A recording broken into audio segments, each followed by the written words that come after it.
A'udzubillahi minasyaitonirrajim. Bismillahirrahmanirrahim. Alhamdulillahi rabbil alamin.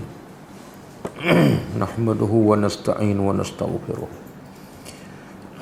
Wa na'udzu billahi min syururi anfusina wa min sayyiati a'malina. May yahdihillahu fala mudilla lahu wa may yudlil fala hadiya lahu. Asyhadu an la ilaha illallah wahdahu la syarika lahu wa asyhadu anna Muhammadan abduhu wa rasuluh. Subhanaka la ilma lana illa ma 'allamtana innaka antal alimul hakim. Allahumma 'allimna ma yanfa'una wanfa'na bima 'allamtana wa zidna ilma. Allahumma ati anfusana taqwaha wa zakkiha anta khairu man zakkaha anta waliyuha wa maulaha. Rabbi yassir wa la tu'assir, Rabbi tammim bil khair, amma ba'du. InsyaAllah malam ini kita sambung tadabbur surah Al-Anfal ayat 61. Dan sebelum tu kita tengok pengajaran ayat lepas, ayat 59 dan 60. A'udzubillahi minasyaitonirrajim. Wala yahsabanna allazina kafaru sabaqu innahum la yu'jizun.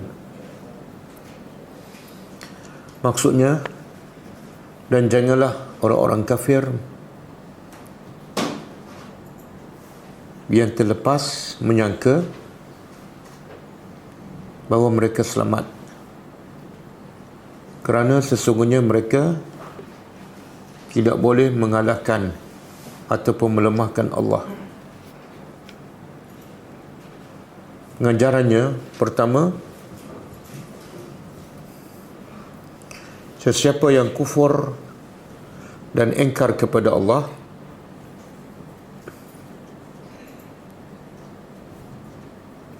tidak mungkin akan terlepas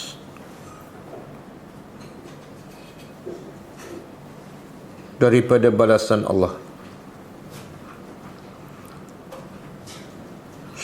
sama ada di dunia atau di akhirat.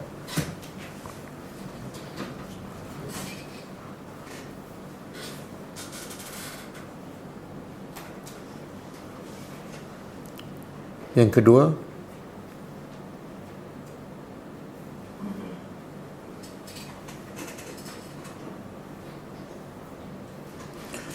haram menyangka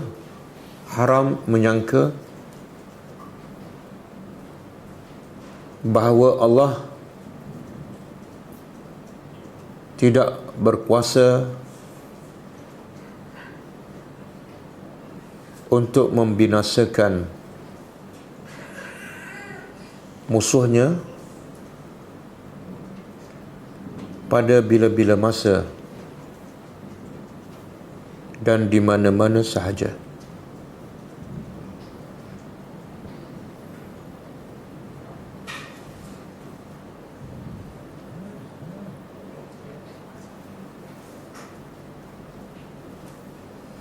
Okey, ayat 60. Wa a'iddu lahum mastata'tum min quwwah wa min ribatil khayli turhibuna bihi aduwallahi wa aduwakum wa akharina min dunihim la ta'lamunahumullahu ya'lamuhum wa ma tunfiqu min syai'in fi sabilillah yuwaffa ilaikum wa antum la tuzlamun. Maksudnya, dan adalah kamu sentiasa bersiap sedia mengikut kemampuan kamu daripada apa sahaja kekuatan dan daripada pasukan berkuda, tujuan untuk menakutkan musuh Allah dan musuh kamu.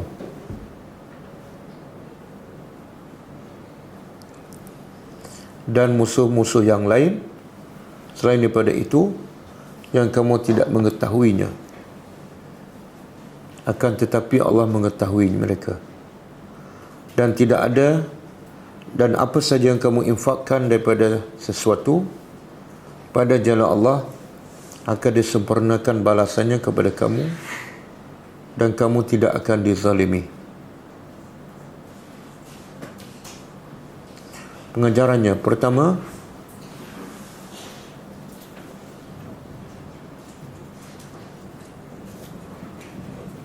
wajib ke atas umat Islam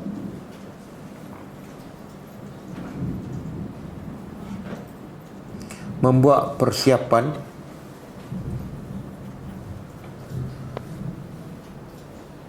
dari segi kekuatan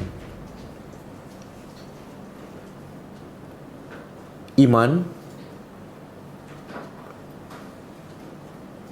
kekuatan fizikal dan kekuatan senjata untuk berdepan dengan musuh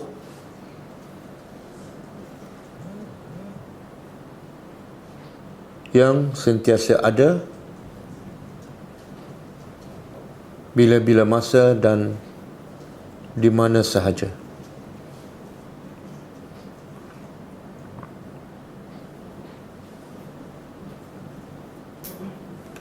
Yang kedua,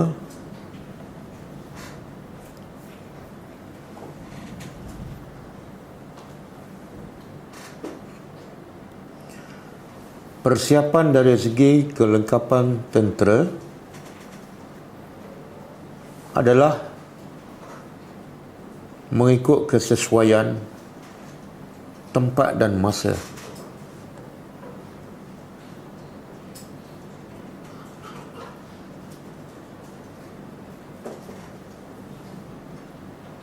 Dan keperluan.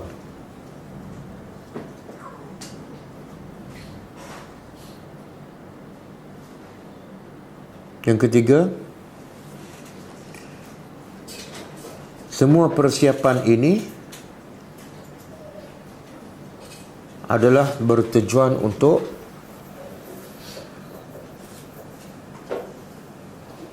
menimbulkan rasa takut dan gerun bagi pihak musuh.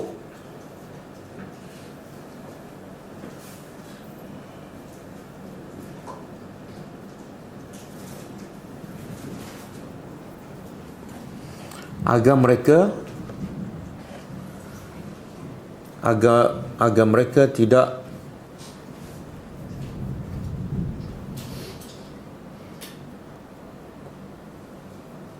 sewenang-wenangnya menyerang umat Islam.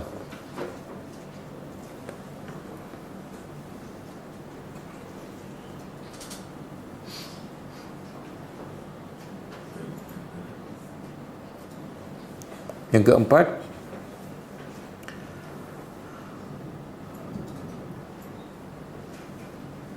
wajib berusaha dan berikhtiar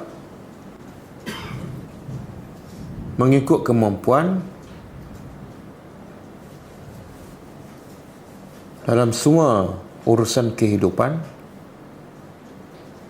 sebelum bertawakal kepada Allah Azza wa Jalla.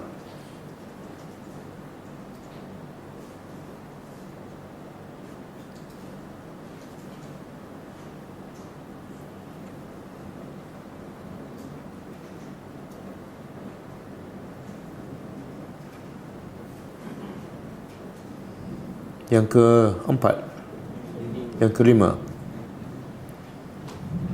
musuh apabila mengetahui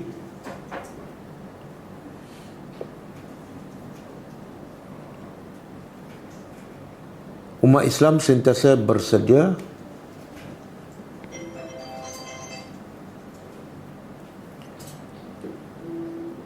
untuk menyerang musuh,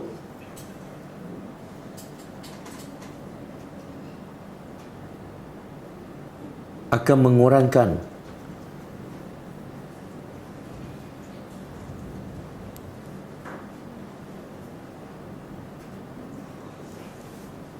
berlakunya kezaliman dan pencerobohan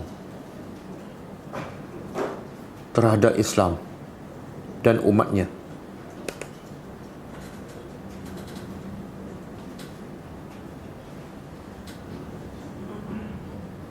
Yang keenam,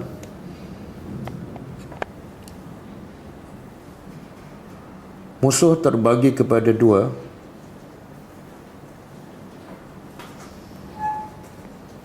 Pertama, yang jelas dan diketahui, seperti orang-orang kafir. Dan yang kedua, yang tidak diketahui, seperti orang munafik.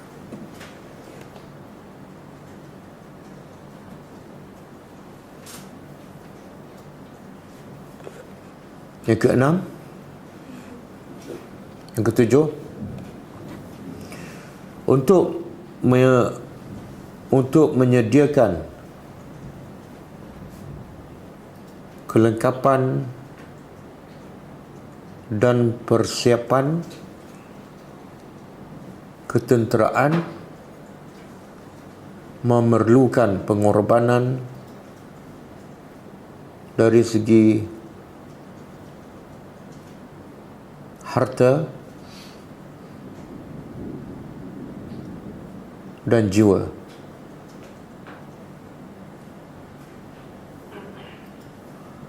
Maka Allah menjanjikan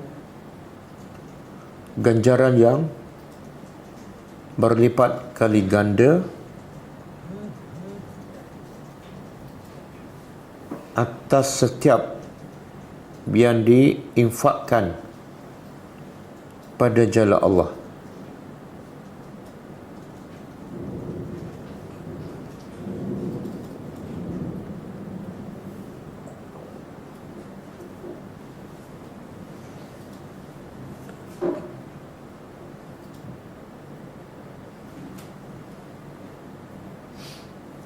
Okey, cukup bang. Kita sambung tadabbur ayat seterusnya.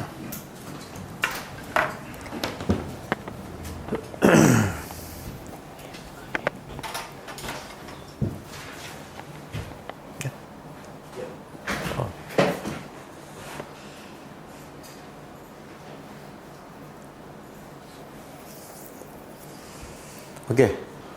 Ayat malam ni, ayat 61, kaitan dengan ayat yang lepas.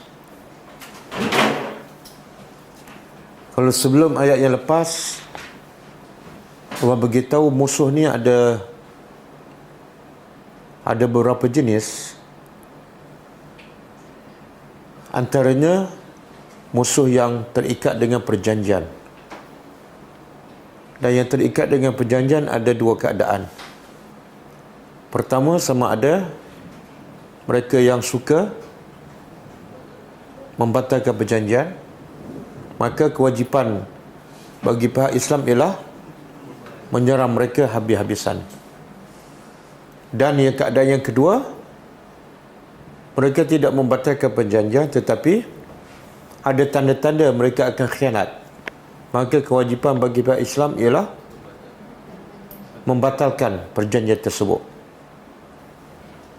Kemudian lepas tu Allah kata untuk menghadapi musuh ni perlu pada persediaan, persiapan dari segi ketenteraan dan juga pengorbanan wang ringgit. Okey, timbul persoalan. Kalau mereka berperang dan kita telah bersedia ataupun kita telah bersedia untuk berperang, tiba-tiba mereka minta untuk berdamai. Ini keadaan yang ketiga. Sama ada tengah berperang ke ataupun sebelum berperang, tiba-tiba mereka minta untuk berdamai. Maka apa kewajipan kita? Serang saja, hapuskan mereka ataupun terima? Walaupun kita nampak memang mungkin kemungkinan mereka menipu. Mereka minta berdamai sebagai strategi untuk menyerang kita balik. Macam mana? Kena terima. Walaupun ada kemungkinan dia akan menipu. Mana tahu? Ha? Belum terdebur lagi. Oh, advance lah. Okeylah, kita pergi ayat seterusnya. Okey, jawapannya dalam ayat ini. A'udzubillahi minasyaitonirrajim. Wa in,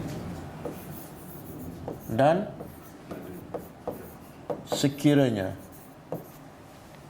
janahu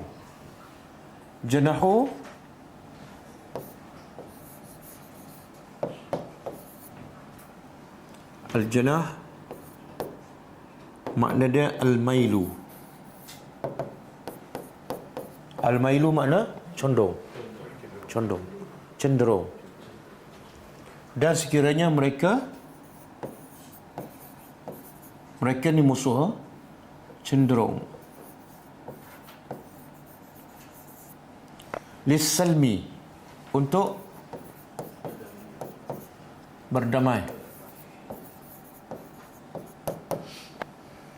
As-salmi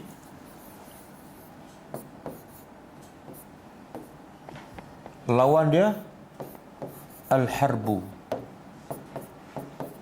Apa makna al-harbu? Kita dah jumpa semalam. Perang. Jadi kalau al-harbu perang, lawan dia as-salmu, iaitu berdamai.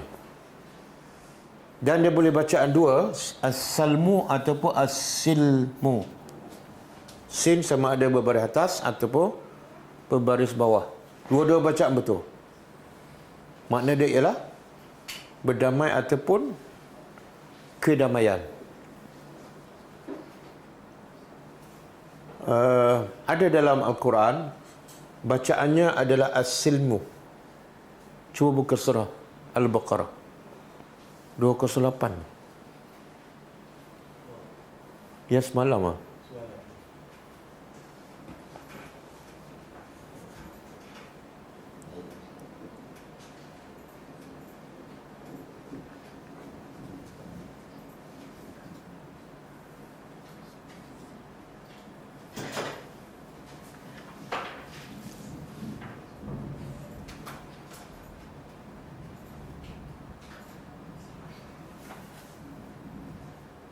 Okey.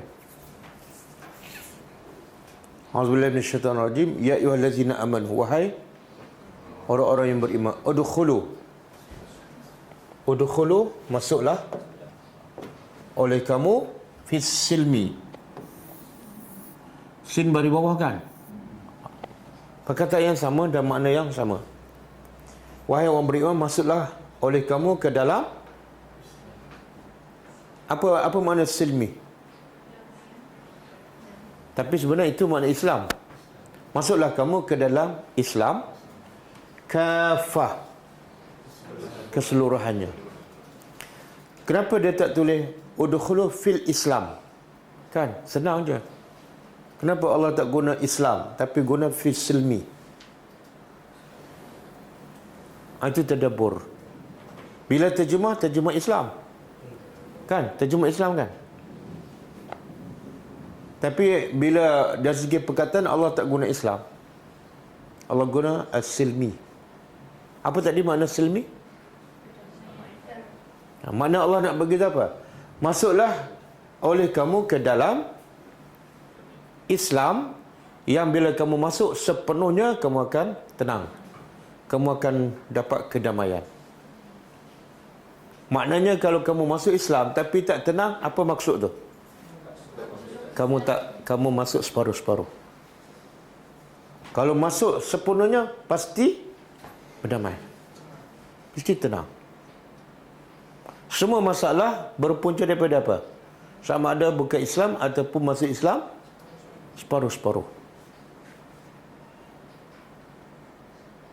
Okey, orang mungkin timbul persoalan.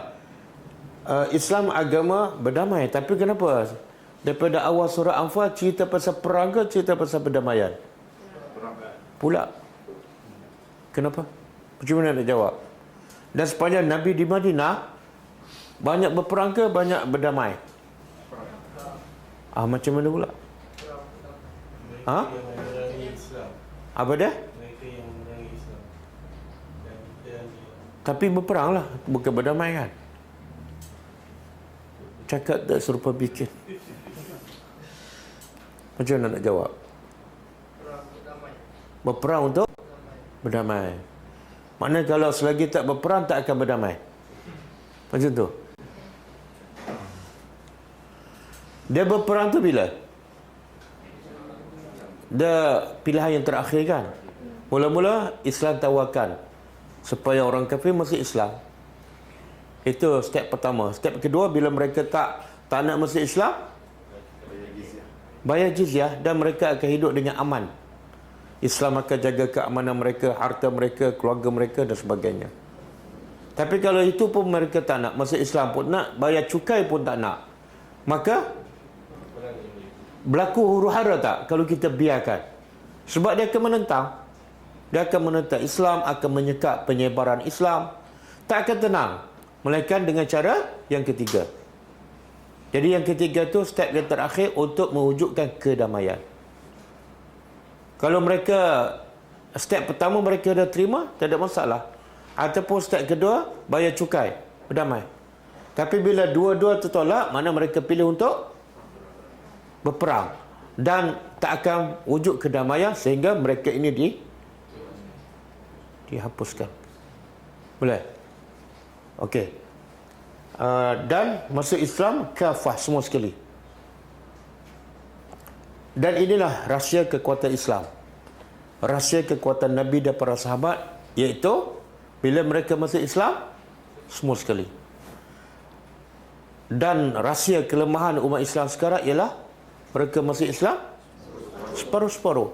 Dalam bab solat Islam, bab nikah Islam, bab cerai Islam, bab haji Islam, bab puasa Islam, bab mendidik anak sekolah cemerlang kan, bab mencari rezeki mana yang paling besar gajinya kan?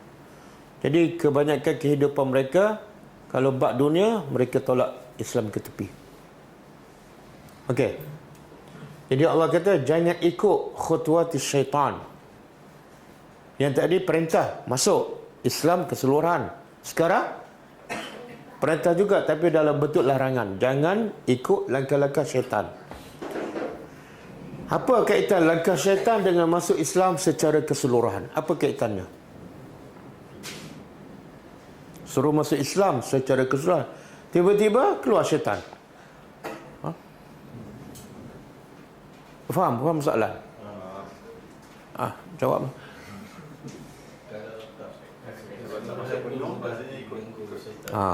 Allah nak bagi tahu siapa yang masuk Islam separuh-separuh sebenarnya dia telah ikut langkah syaitan. Syaitan kan strategi dia beda. Kalau kamu nak masuk Islam, dia tak akan halang. Masuklah, tapi pasti jangan masuk semua. Supaya apa? Kamu tak akan dapat as-silmi. Kamu tak akan rasa ketenangan, kedamaian, kebahagiaan.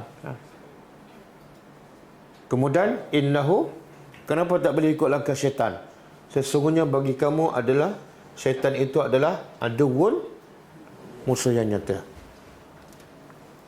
Kita balik pada ayat kita. Jadi sekiranya mereka condong untuk berdamai, salmi ataupun lisilmi, maka fajnah. Ijnah ni fi'il amar. Apa makna ijnah?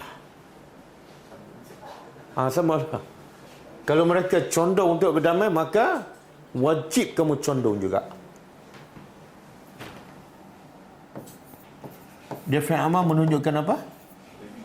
Perintah. Perintah menunjukkan wajib. Wajib, cenderung. Laha, kepadanya. Kepada apa? Silmi. Silmi ni ada dalam masyarakat ada pendapat mengatakan dia muzakkar, ada juga mengatakan dia adalah perkataan muannas. Sebab tu utama itu laha.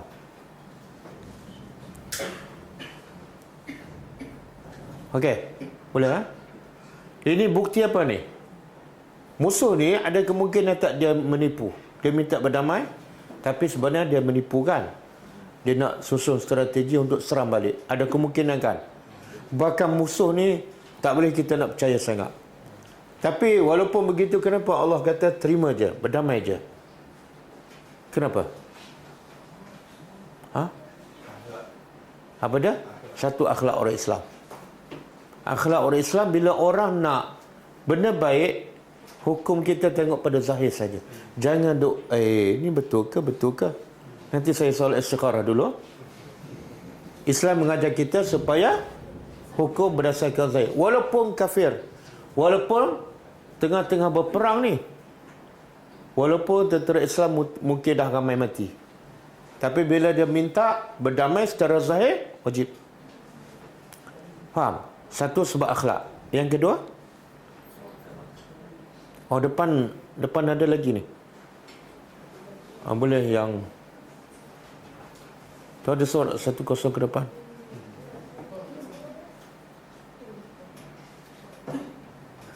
Bagi ke depan, datang ke depan.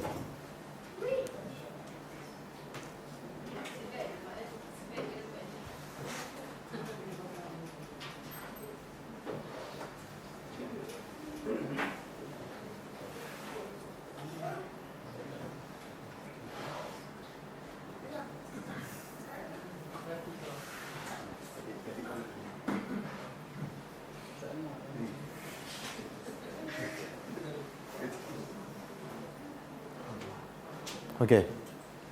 Adik tak nak duduk situ, main duduk tempat kerusi ustaz.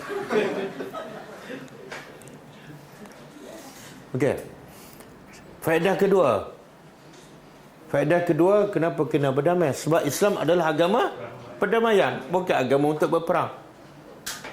Islam adalah agama berdamai. Faedah ketiga, bila berdamai, memberi masa kepada tentera Islam untuk buat latihan lain, fikir strategi yang lain, ambil masa, ambil tenaga kan. Itu satu peluang. Simpan tenaga, simpan masa. Yang keempat, untuk berdakwah. Islam adalah agama dakwah. Perang pun berdakwah juga. Bila berdamai, dakwah secara apa? Dakwah dengan lisan. Yang ini dakwah dengan pedang kan? Sebab itulah kata Syihab Az-Zuhri rahimahullah, dia kata keuntungan berdamai. Contoh, Nabi pernah tak berdamai dengan orang kafir? Pernah tak? Bila? Dalam perjanjian Hudaibiyah. Perjanjian Hudaibiyah berlaku pada tahun berapa?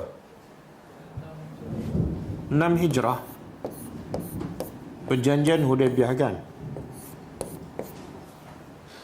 PH bukan Pakatan Harapan ni, perjanjian Hudaibiyah. Okey. Dalam tempoh ni dan Nabi buka kota Mekah tahun berapa? 8 Hijrah. Buka kota Mekah. Jadi berapa tahun tempoh antara perjanjian perdamaian dengan pembuka kota Mekah? Berapa tahun? 2 tahun je. Dalam tempoh 2 tahun. Sebelum tahun 6 Hijrah, orang Mekah, orang Madinah tak bebas. Nak pergi mari, nak ziarah, tak bebas. Kalau pergi pun diperhatikan. Dan kemungkinan dibunuh bila-bila masa. Tapi dalam tempoh ni 2 tahun, orang Madinah bebas nak pergi ke Mekah. Orang Mekah pun bebas nak pergi tanpa rasa takut, sebab tidak akan berlaku peperangan. Sebab terikat dengan perjanjian. Dan kata Az-Zuhri, dia kata dalam tempoh 2 tahun ni, orang musyrikin masuk Islam lebih ramai daripada tempoh Nabi berada di Mekah dan di Madinah sebelum Nabi buka kota Mekah. Nabi berada di Mekah berapa tahun? 13 tahun. Kemudian di Madinah sebelum 8 ni, 8 tahun lah. Jadi berapa semua? 21.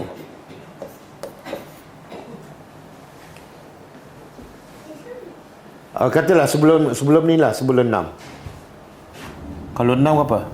Sorry ya, 6. Tahun 6 Hijrah. Sebelum berlaku perdamaian. Jadi 19 tahun kan. Dia kata antara tempoh 19 tahun yang masuk Islam dengan tempoh 2 tahun dalam tempoh perdamaian, yang lebih ramai masuk Islam ialah dalam tempoh 2 tahun. Faham? Antara buktinya bila Nabi pergi ke Mekah untuk buat umrah pada tahun 6 Hijrah, berapa ramai orang Islam? Lebih kurang 1,500 rombongan bersama Nabi untuk buat umrah, tapi akhirnya dihalangkan. Dan Nabi pergi buka kota Mekah setelah 2 tahun. Berapa ramai yang bersama Nabi? 10,000.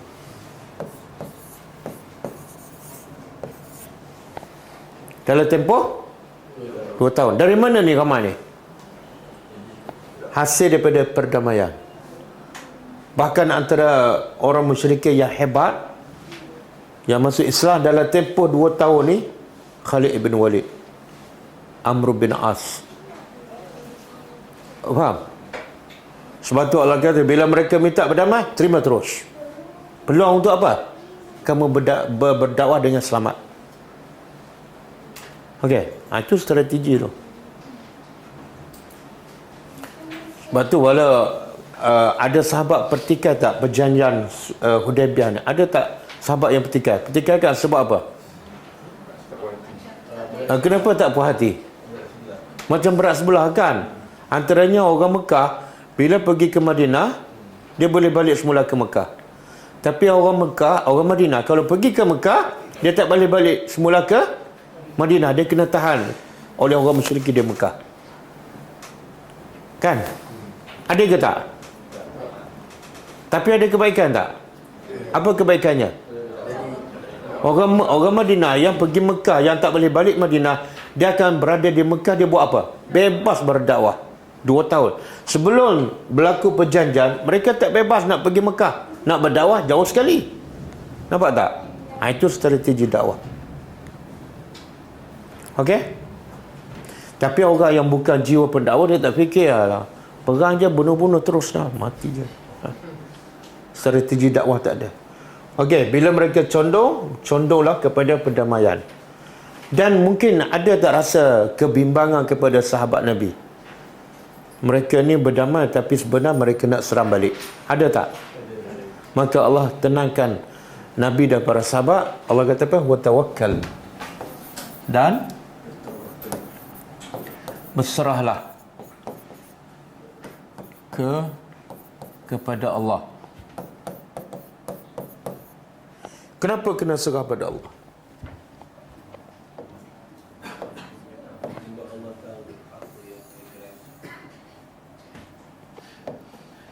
Sebab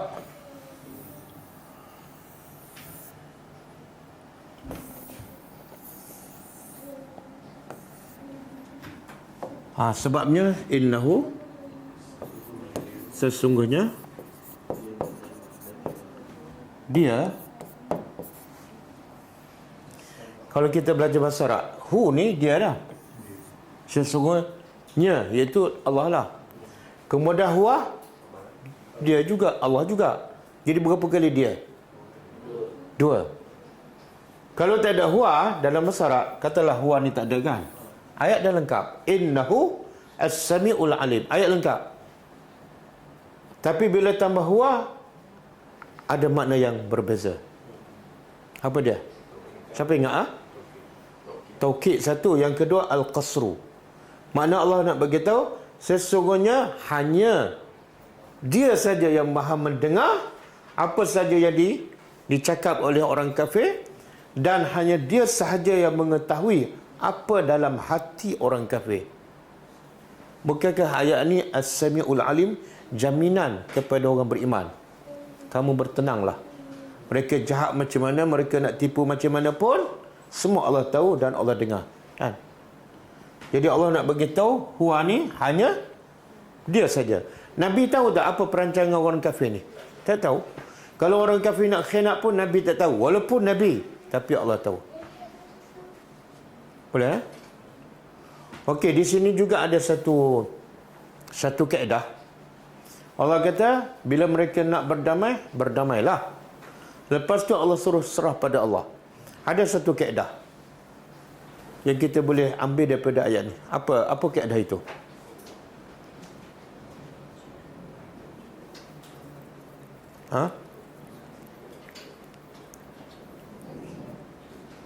Cuba.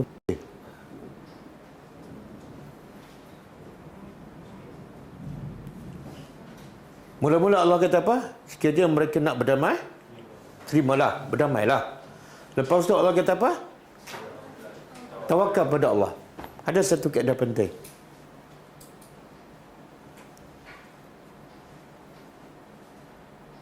Bila Allah perintah supaya tawakal?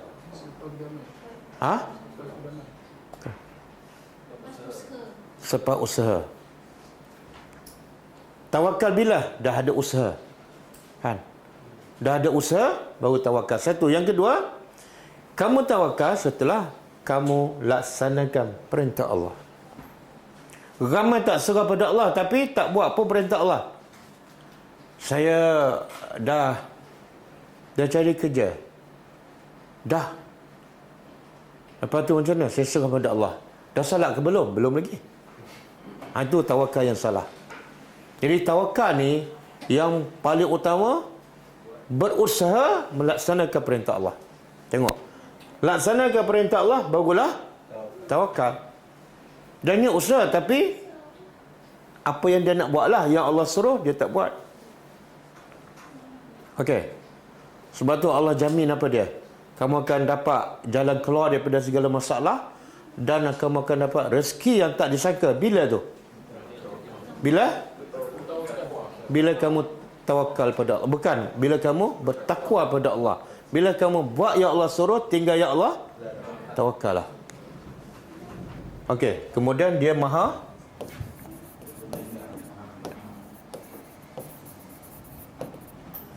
lagi maha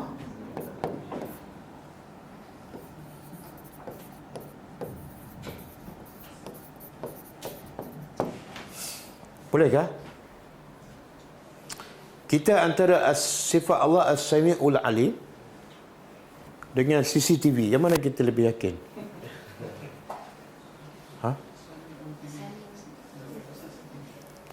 As-CCTV ataupun As-Sami'ul Alim?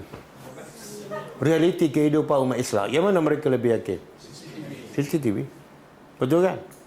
Kadang-kadang ada 5 kat rumah CCTV. Kadang-kadang restoran kita tengok ada 10. Tapi jual benda haram.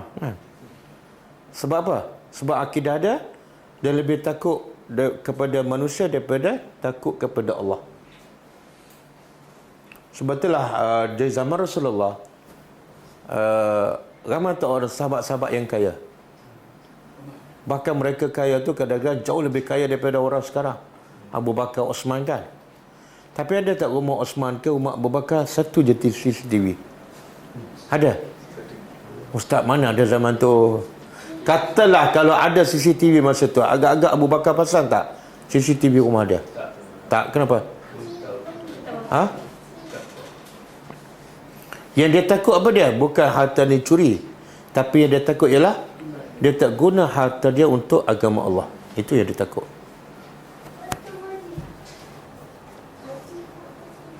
Okey. Ayat seterusnya, ada kemungkinan mereka khianat. Ada kemungkinan mereka khianat. Maka apa kita nak buat? Allah kata, wa in yuridu, dan sekiranya yuridu, mereka ingin ataupun hendak an yakhda'uka, untuk khada'ani, menipu. Khada'a yakhda'u, untuk menipu engkau. Engkau ni siapa? Rasulullah. Jadi biasa tak orang kafir, orang Yahudi menipu Rasulullah? Biasa kan? Jadi kalau kita ditipu, biasa ke luar biasa? Relax lah kan. Ni kena tipu sekali, kecoh satu dunia kan. Nabi berapa kali kena tipu. Ada satu ketika, ada satu kabilah tu, dia beritahu Rasulullah, kami ni baru masuk Islam, boleh tak hantar pendakwah-pendakwah pada kami untuk ajar kami? Nabi pun hantar berapa orang? 70. Dan Nabi hantar ni pendakwah yang hebat, qurra, penghafal Al-Quran. Bila 70 orang sampai ke kampung ni, apa orang kampung tu buat? Dia bunuh semua 70 tu. Nabi ditipu ke mereka menipu diri sendiri? Siapa yang rugi? Siapa yang rugi? Yang membunuh tu lah. Sahabat Nabi yang dibunuh, rugi tak? Mati syahid. Jadi Allah kata, sekiranya mereka ingin menipu engkau, fa'inna, maka sesungguhnya hasbaka ni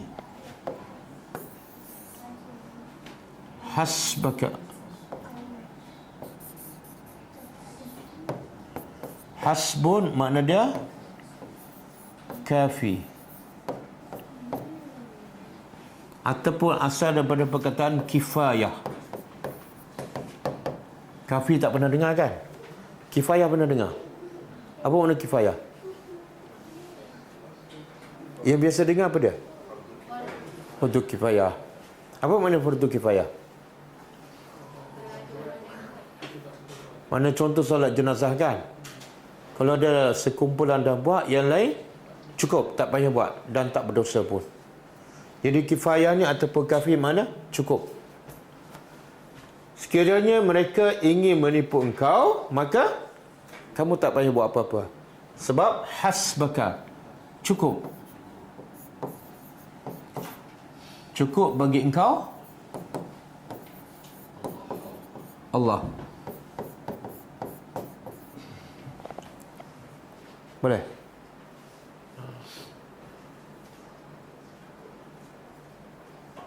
Kalau Allah jadi penjaga kita, selamat tak? Dan perlu tak pembantu yang lain? Tak perlu. Tapi kalau suami jadi penjaga kita, selamat tak? Perlu tak pembantu lain? Perlu.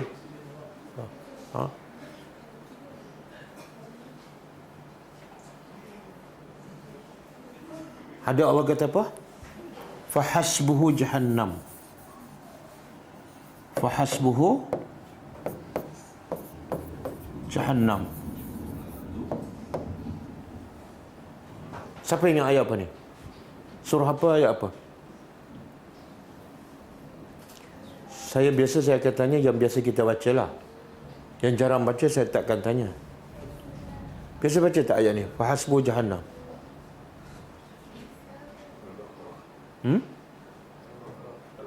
Al-Baqarah.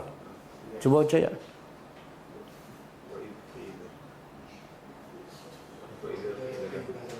Wa idza qila lahu ittaqillah akhazatuhu al-izzatu bil ismi fahasbuhu jahannam. Tahu tak Allah cerita pasal apa tu dalam ayat tu? Pasal sifat orang munafik. Idza qila lahu ittaqillah, bila dikata pada dia takutlah pada Allah, jangan buat benda haram. Apa reaksi dia? Akhazatuhu al-izzah. Izzah tu rasa bangga, rasa sombong, menguasai diri dia. Siapa kamu nak tegur aku? Itu perangai orang munafik. Pantang ditegur. Kalau tak boleh ditegur, itulah ciri-ciri orang munafik. Siapa kamu nak tegur aku? Umur baru setahun jagun, tegur. Aku dah makan garam lebih awal. Kemudian lepas tu Allah kata apa?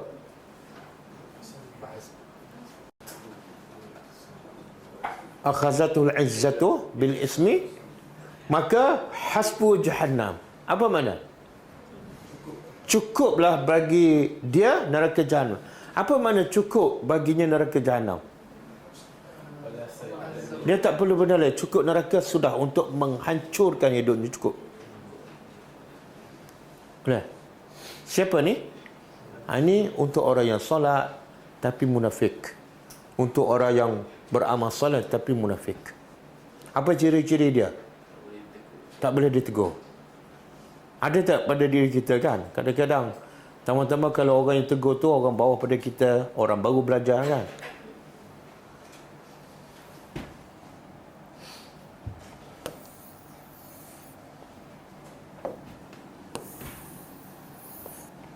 Okey, kemudian Allah kata apa? Huwallazi. Huwallazi, dialah allazi yang ayyadaka. Ayyadaka apa dia? Membantu ataupun menguatkan engkau. Menguatkan engkau. Jadi kalau mereka rancang nak tipu engkau, cukup Allah bagi kamu, cukup. Sebab apa? Apa Allah akan buat? Satu, Allah ayyadaka, akan menguatkan engkau. Binasrihi, dengan pertolongannya. Contoh apa dia ni? Allah akan kuatkan engkau dengan pertolongannya. Contoh, kalau dalam peperangan Badar, Allah tolong dengan malaikat, mula-mula 1,000, lepas tu 3,000, lepas tu 5,000. Dan wabil mu'minin, dan dengan orang-orang beriman. Okey, sekarang kalau ikut ayat ni, Allah akan menguatkan engkau dengan pertolongannya. Sepatutnya cukup kan? Betul tak? Bila Allah dah tolong, perlu tak lagi yang lain? Tak. Tapi kenapa ada lagi sambungan? Allah akan menolong engkau, menguatkan engkau dengan pertolongannya, dan Allah akan menolong engkau dengan orang beriman. Sepatut tak perlu dah. Boleh faham? Boleh faham? Jadi kenapa Allah sebut lagi?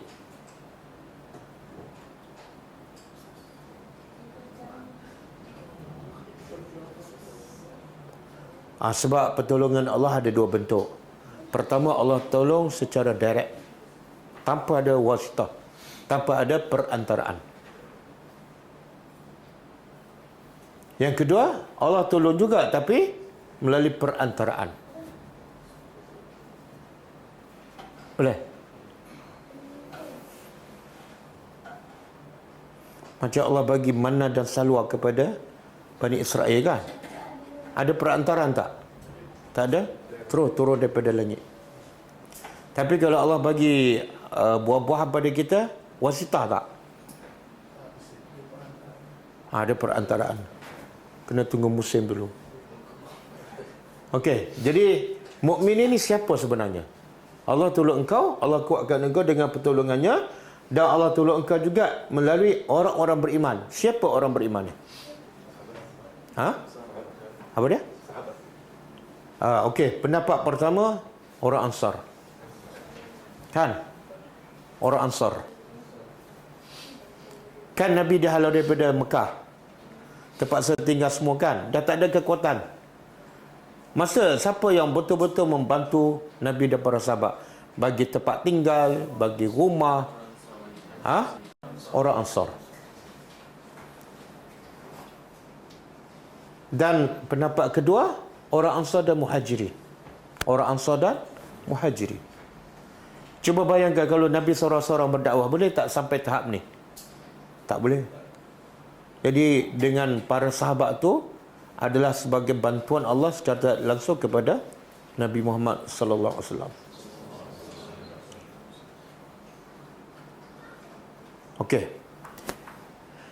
Apa kekuatan orang beriman ni sehingga dengan izin Allah dia boleh membantu Nabi Muhammad? Apa kekuatannya? Apa kelebihannya?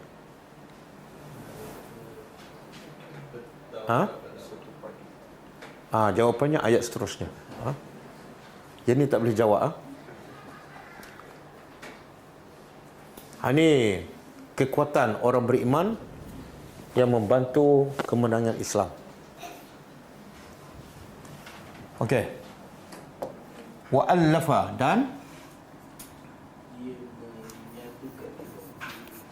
Dan dia Al-lafa dalam bahasa Arab, Al-lafa. Al-lafa makna dia jama'ah. Jama'ah, mengumpul. Mengumpul ataupun menyatukan. Dia, iaitu Allah, ini fi'il madhi, telah menyatukan baina, di antara qulubihim, hati-hati mereka. Hati siapa ni? Yang hujung ayat 62 tu. Allah menolong engkau dengan pertolongannya dan dengan orang beriman. Orang beriman yang mana ni? Iaitu orang beriman yang Allah telah satukan hati mereka. Jadi kekuatan sahabat-sahabat Nabi sehingga boleh membawa kemenangan apa dia? Hati bersatu. Apa tak? Sebab tu Islam ni dibina atas 3 kekuatan.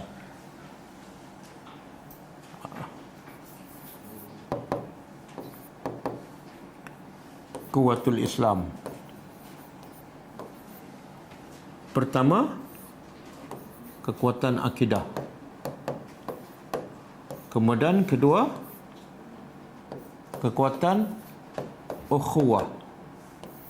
Yang ketiga, kekuatan silah. Ini kekuatan Islam. Kena ikut tertib dia. Tak boleh caca merbah. Pertama, asal dia mesti kekuatan akidah. Dan Nabi bina kekuatan akidah para sahabat 13 tahun di Mekah. Lepas tu, kekuatan yang kedua Nabi bina ialah ukhuwah. Semua sahabat yang beriman di Mekah berkasih sayang, tolong menolong. Sehingga Abu Bakar banyak menggunakan harta untuk merdekakan siapa? Pembesar ke orang yang hamba, yang hina dahulu kan? Sehingga Umar kata apa? A'taqa sayyidana. Ketua kami telah memerdekakan ketua kami. Siapa ketua kami? Abu Bakar. Merdekakan ketua kami. Siapa ketua kami yang dimerdekakan? Subhanallah. Sebelum tu masyarakat jahiliah ada kayu ukurnya apa dia? Kemuliaan manusia ialah bangsa, harta, pangkat. Bilal tu orang yang paling hina. Tapi bila masuk Islam, Umar menganggap apa? Bilal dengan Abu Bakar sama-sama penghulu, sama-sama ketua. Ukhuwah. Dan bila Nabi pergi ke Madinah pula, apa Nabi buat? Nabi mempersaudarakan antara orang Muhajirin dengan orang Ansar, macam adik-beradik. Sampai tahap orang Ansar bagi apa saja yang disuka, harta, kebun, bahkan isteri. Ukhuwah. Lepas tu baru ada kekuatan silah. Sebab tu peperangan pertama Badar menang, walaupun senjata tak. Dan lepas peperangan Badar, Allah surah apa? Lepas peperangan Badar, ayat semalam, wa a'iddu lahum mastata'tum min quwwah. Cuba bayangkan, senjata banyak tapi asyik bergaduh je, apa jadi? Dan mungkin tak berkasih sayang kalau akidah tak betul? Tak betul. Mesti ada turut tandu. Okey. Dan Allah sebut di sini, Allah menyatukan apa? Hati. Kenapa hati? Allah boleh sebut Allah menyatukan antara sesama mereka.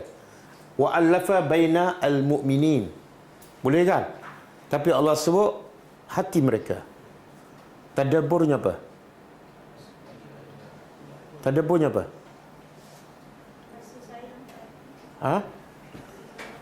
Manusia ni kalau hati tak bersih, kalau kasih sayang bukan daripada hati, semua pura-pura. Ramai tak mengaku bersatu dengan mulut, kan? Lepas tu berpecah. Betul? Lompat parti kan? Walaupun keluar pun nama partinya bersatu. Yang ni keluar PAS kan? jadi amanah. Bergaduh tak? Bergaduh. Lepas tu yang ni daripada PS keluar buat parti baru kan. Kononnya kita nak tegakkan Melayu dan Islam. Lepas tu bekerjasama dengan UMNO bukan. Ni sama-sama Islam ni. Sama-sama Islam. Lepas tu bersatu UMNO dengan bersatu kan. Lepas tu sekarang berpecah. Betul kan? Kenapa? Sebab dia hanya bersatu dengan bukan hati. Dan bersatu dengan mulut sebab ada kepentingan. Betul? Saya tak kata saya tanya soalan. Jangan tuduh saya kata. Saya tanya soalan. Betul kan? Dan bila bersatu dengan mulut saja ataupun ada tujuan duniawi, dia tak akan kekal lama. Ada peluang, okey kita bersatu. Tak ada peluang, bye-bye. Betul? Sebab tu Allah kata Allah satukan hati. Bila satukan hati, susah macam mana dia akan korbankan kepada saudara dia. Dan kita pernah dengar dalam satu peperangan, sahabat Nabi, sahabat-sahabat yang cedera parah. Bila dia perlukan air, ada orang bawa air pada dia, kawan sebelah dia cedera parah. Dia pun cedera. Kalau tak minum dia boleh mati. Tapi dia buat apa? Dia bagi kawan sebelah. Kawan sebelah pula tengok kawan sebelah pun cedera. Dia perlukan air tapi dia dahulukan kawan sebelah. Akhirnya yang ketiga pun nak minum, tengok kawan sebelah dia pun cedera. Pas akhirnya semua mati dan akhirnya sampai balik pada dia pun mati. Sebab apa? Ukhuwah. Kan? Tapi kalau bersatu dengan lisan, apa berlaku? Berebut kan? Berebut. Macam kita pergi kendurikan. Makanan ada sikit lagi kan? Ada 10 orang. Kita bagi orang dulu ke kita cepat-cepat pergi? Kita adalah masyarakat yang bersatu. Keluarga Malaysia kan? Okey. Macam mana nak satukan hati ni? Lau.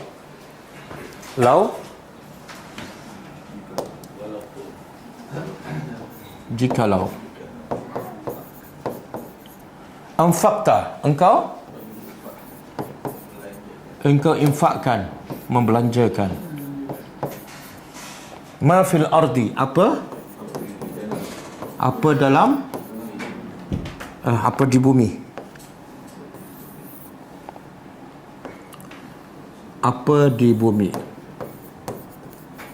Mana Allah nak bagi tahu yang menyatukan hati-hati manusia siapa? Allah. Manusia boleh tak? Walaupun sehebat Nabi Muhammad, Allah kata pada Nabi, kalau kamu infakkan semua yang di atas muka bumi, apa dia? Berapa ada? Semua harta di atas muka bumi ini agak-agak berapa bilion. Emasnya, peraknya, kan? Semua tu jami'an ke semua. Apa tujuan? Untuk menyatukan hati manusia. Maka Allah bagi tahu, ma'allafta, engkau tidak dapat menyatukan baina, di antara hati-hati mereka. Betul? Allah tak kata kamu tak boleh satukan mulut-mulut mereka. Mungkin boleh. Kamu boleh satukan matlamat hidup mereka. Mungkin boleh. Tapi hati tak boleh. Sebab itulah yang antara yang Nabi satukan, antara dua kabilah yang terkenal di Madinah. Apa nama?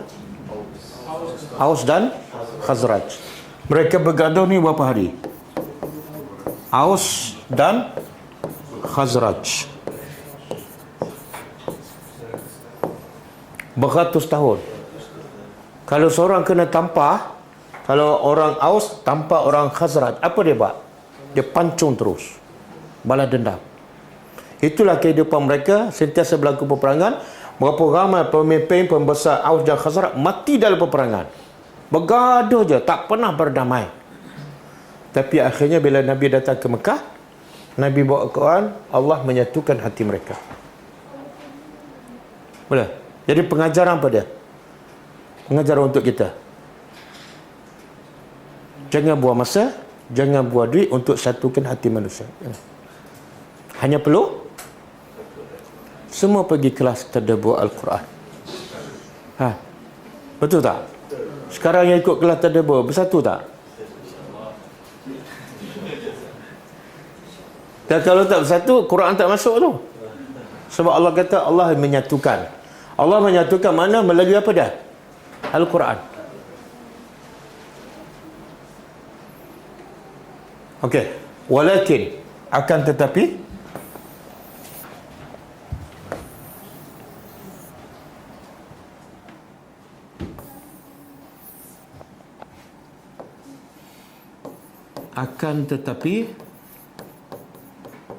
Allah allafa, telah menyatukan ataupun mengumpulkan bainahum, di antara mereka. Kenapa? Macam-macam manusia sebab untuk satukan manusia. Berpuluh tahun macam-macam cara dilakukan dan duit pun mungkin bilion habis untuk satukan manusia. Dan kita tengok Malaysia pun banyak tak usaha untuk menyatukan kan, daripada dulu sampai sekarang. Tapi hasilnya apa dah? Semakin bersatu ke semakin berpecah. Yang paling ketara yang semakin berpecah orang Cina, India ke orang Melayu? Orang Melayu. Yang sepatutnya orang Melayu yang paling bersatu. Jadi Allah kata, kenapa Allah boleh satukan mereka? Manusia tak mampu. Jawapannya, innahu, sesungguhnya dia adalah azizun, maha perkasa ke? Perkasa dah mati dah. Sekarang ada Putera. Putera pun dah bergabung dengan GTA. Hakimun, maha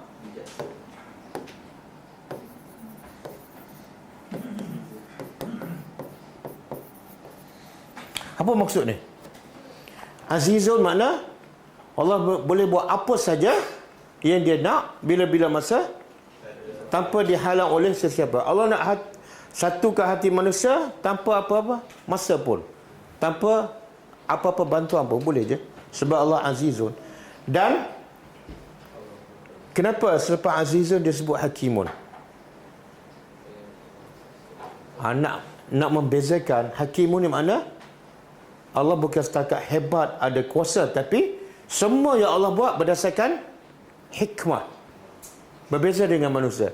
Manusia ada juga yang kuasa, tapi bila buat kerja tak ada hikmah. Betul kan? Tunggal langgang. Nampak macam hebat, nampak macam cerdik, tapi buat kerja bodoh. Ataupun terbalik.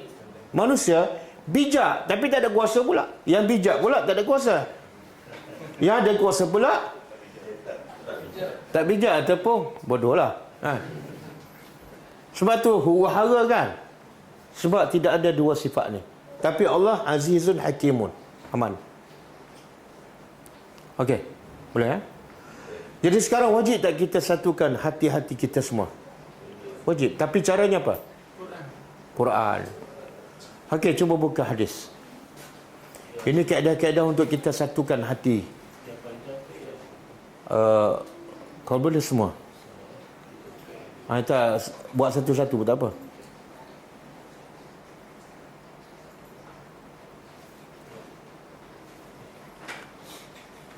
Ini yang semalam. Okey. Okey, saya nak sebut sebab-sebab ia boleh menyatukan hati manusia. Antaranya Nabi bagi kaedah. Nabi bersumpah, wallazi nafsi biyadihi la tadkhulul jannah. Demi jiwaku yang berada di tangannya, kamu semua tak akan boleh masuk syurga. Hatta tu'minu, sehingga kamu beriman. Wala tu'minu hatta tahabbabtum. Dan kamu tak mungkin beriman sehingga kamu saling berkasih sayang antara satu sama lain. Selagi kamu tak sayang saudara kamu, kamu belum beriman dengan sempurna. Kemudian Nabi bagi formula bagaimana nak wujudkan kasih sayang. Apa dia? Sebarkan salam. Betul. Sebab itulah Sebab kita berpecah, sebab apa? Kita tak rasa sayang pada saudara kita. Buktinya apa? Kalau tak kenal, kita tak bagi salam. Kita hanya bagi salam pada yang kita kenal aja. Maknanya kita tak sayang pada dia. Kalau sayang pada semua orang Islam, bagilah salam pada semua. Dan salam tu sebenar adalah doa. Sejahtera ke atas kamu, rahmat Allah, berkat Allah. Bila kita berdoa, tanda kita sayang. Bila tak bagi salam, tanda tak sayang. Jadi Nabi kata, kalau kamu nak beriman, kena kasih sayang. Kalau nak kasih sayang, bagi salam pada semua. Kadang-kadang kita masuk rumah pun, mak bapak masuk rumah pun tak bagi salam. Buat apa tu? Dah masak kan? Okey, yang kedua.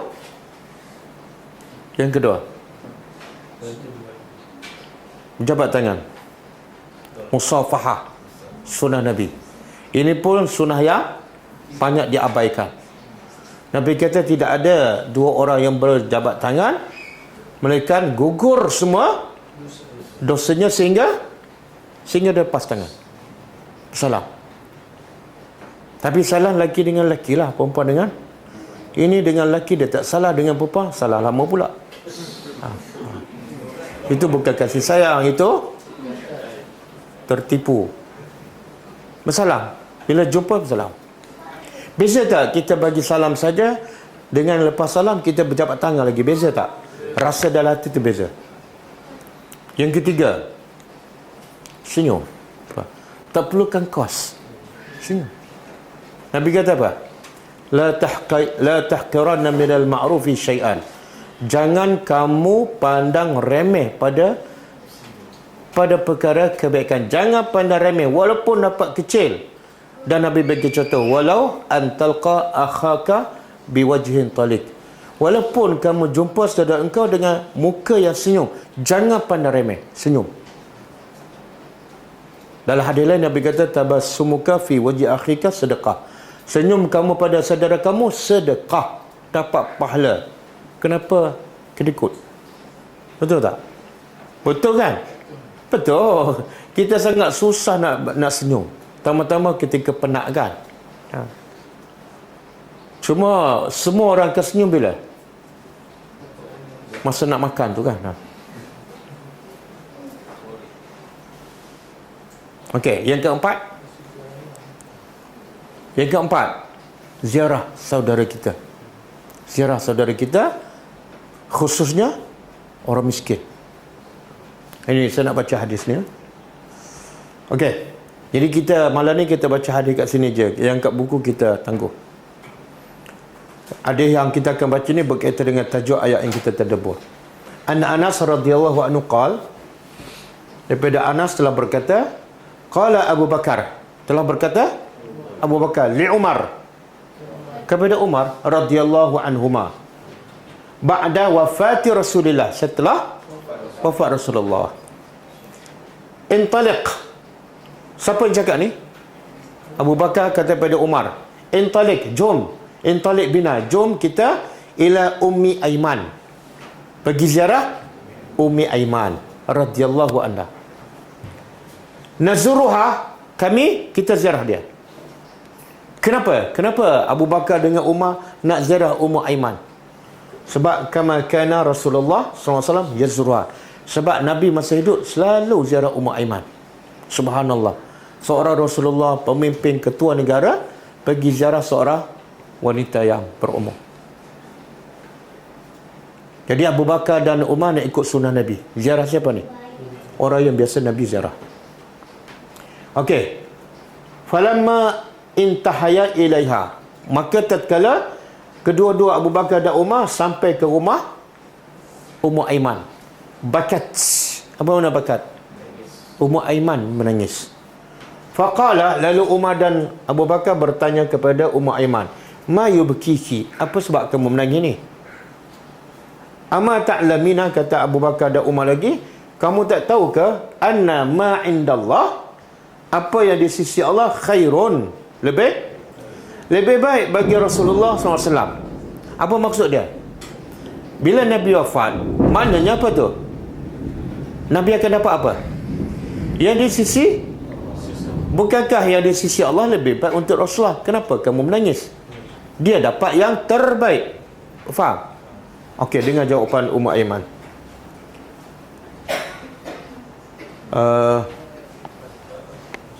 Walakin abki. Silau. Oh, sini. Faqalat, jawab Ummu Aiman, inni la abki. Sesungguhnya aku tidak menangis.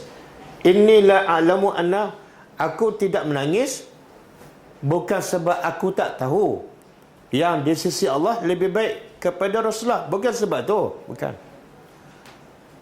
Khairul li Rasulillah, sebab lebih baik kepada Rasulullah. Walakin, akan tetapi, abki, tetapi aku menangis sebabnya annal wahya qad inqata'a minas sama', sebab wahyu telah terputus daripada langit.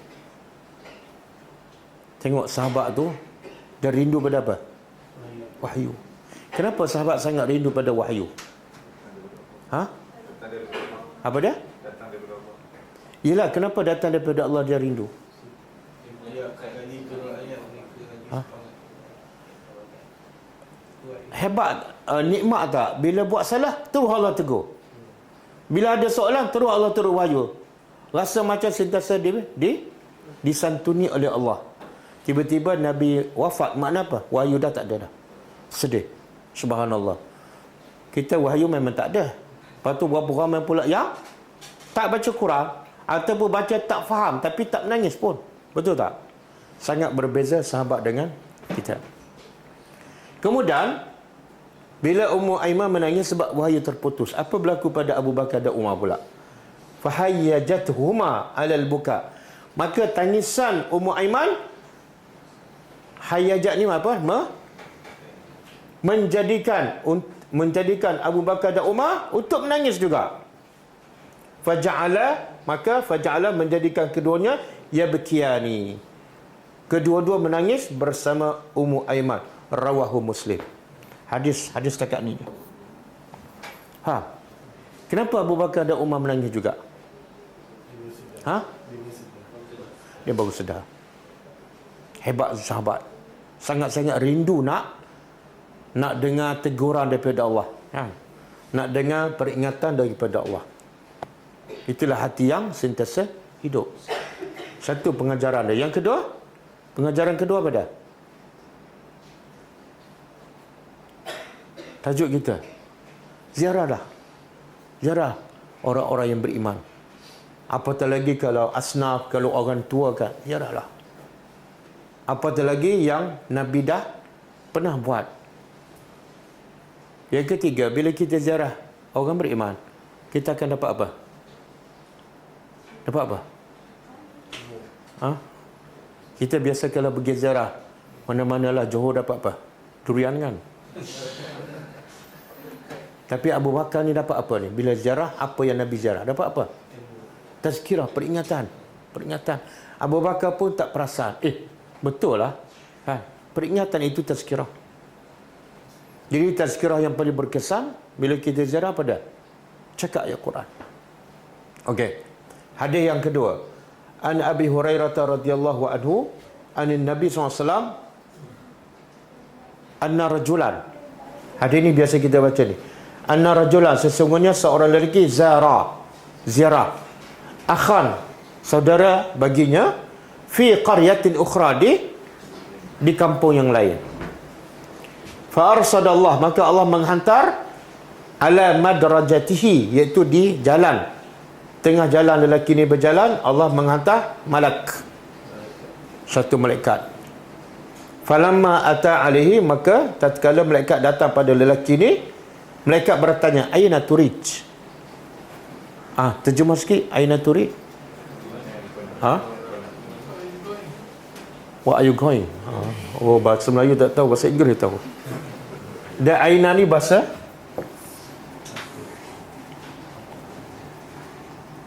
mana hilang? Kemana kamu hilang? Aina? Ni? Oh, hilang terus. Masuk balik.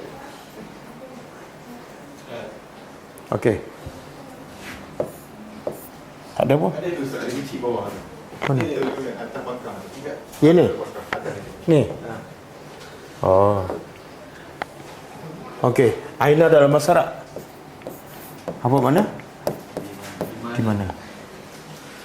Kalau aina Abdul?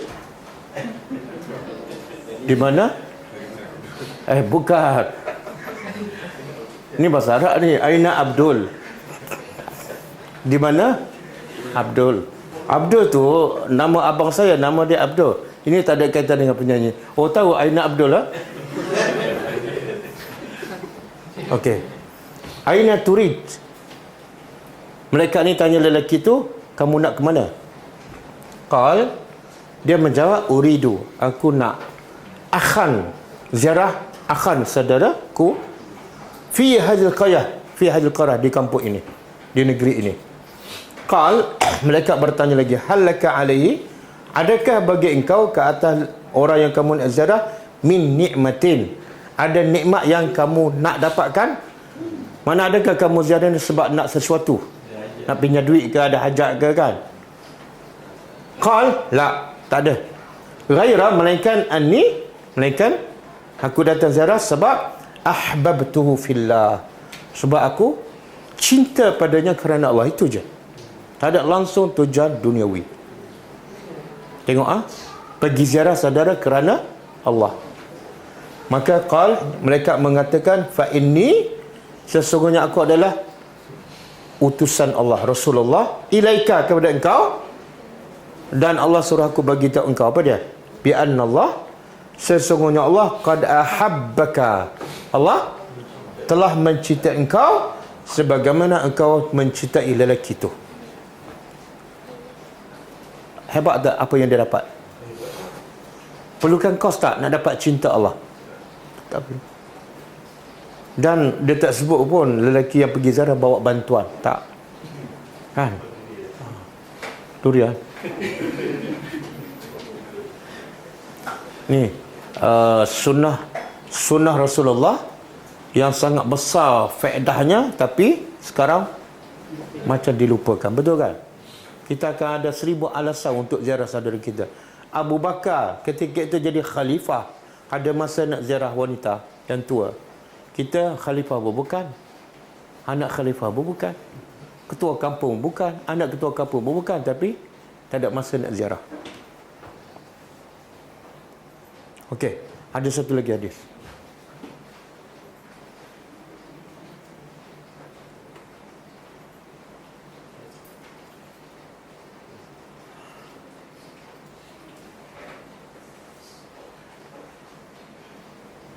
Okey. Qal, kita ringkaskan. Telah bersabda Rasulullah SAW, man ada maridan, siapa yang ziarah, ada ziarah, maridan, orang sakit, au zara, ataupun ziarah akhan fillah, saudaranya kerana Allah, nadahu munadin, ada seorang yang menyeru daripada langit, bi'an tibta, engkau telah, tibta daripada tayyib, engkau telah menjadi orang yang baik, wa taba mamsyaka, dan telah baguslah perjalanan engkau, wa tabawwa'ta, dan engkau telah menyediakan tempat minal jannah, manzilan, rumah. Subhanallah, dapat rumah di surga hanya kerana dia sebut tak berapa kali ziarah? Nabi kata siapa ziarah? Mungkin sekali, mungkin 2 kali. Tapi kita pergi nak dapat sebuah rumah kat dunia, pergi ziarah office kita berapa kali? Daripada muda sampai pencen lah kan? Itu pun rumah akhirnya elok habis bayar, kita pun mati kan?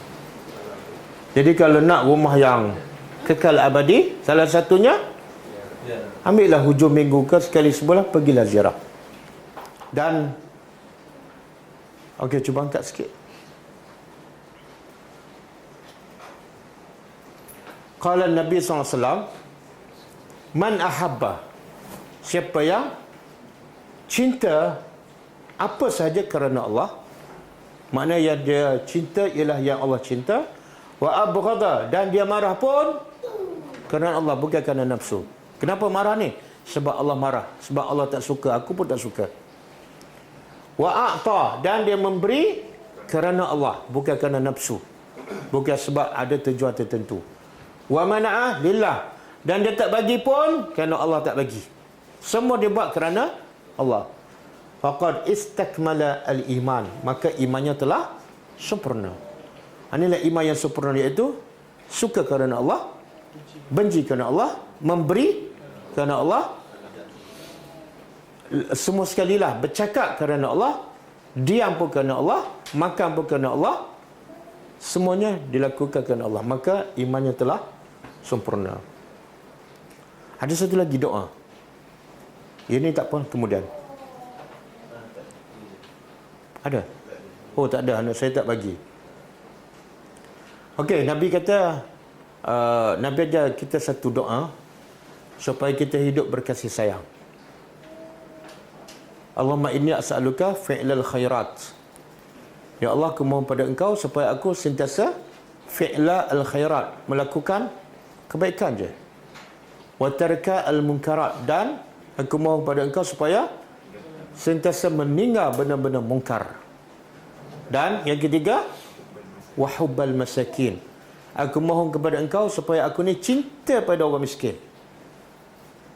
Mana Allah cinta pada orang miskin, kita pun kena cinta. Salah satu cara, kita kena berdoa, ya Allah, jadilah hati aku ni cinta pada orang miskin. Apa tanda kita cinta pada orang miskin? Ziarah. Kalau kita langsung tak ziarah dan tak ada niat pun nak ziarah, itulah tanda kita tak cinta apa yang Allah cinta. Dan itulah tanda hati kita belum Allah taklifkan, belum Allah satukan. Jadi ingat, kalau nak hati kita disatukan oleh Allah, satu, selalu bagi salam pada semua orang Islam. Yang kedua, berjabat tangan. Yang ketiga, senyum. Yang keempat, ziarah. Yang kelima, tunaikan hak saudara kita. Bila sakit, ziarah. Bila mati, iringi jenazahnya. Bila dia minta nasihat, bagi nasihat. Bila dia bersin, balas. Itu semua hak saudara kita. Bila kita laksanakan, akan menjadikan hati kita berkasih sayang. Dan banyak lagi, cukup setakat tu.